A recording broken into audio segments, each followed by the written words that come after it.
台湾国际听障电影节对2015年开始举办到今，今年已经是第5届啊。这回主题是零距离看到你。10月初会伫咧线顶放送国内外8出影片，探讨疫情当中听障者所面对世界。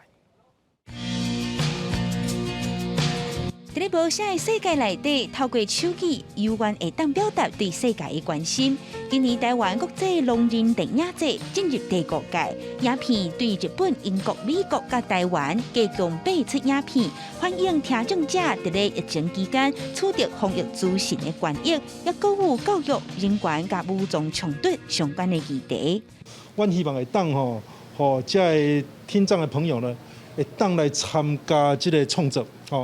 因为这是电影节，所以阮用电影的剧本、卡本来撰写了后呢，阮希望讲会当互因更较进一步的，当把电影来拍出来。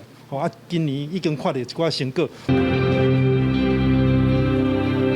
用手机表达白灵诗这篇诗，水高样啊！台文馆在今年2月份也开始培养听障者来做导演，希望提升成员拍片、编剧甲剪接的能力，互未来电影节也会当有更较侪听障者发挥专长。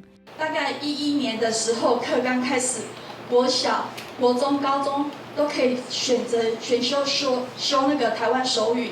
那我们现在都有在培育我们一些聋老师。可以未来成为这个本土语言教学的老师。根据世界聋人联合会统计，全世界有超过7000万名的听障者，因使用的手机超过300种。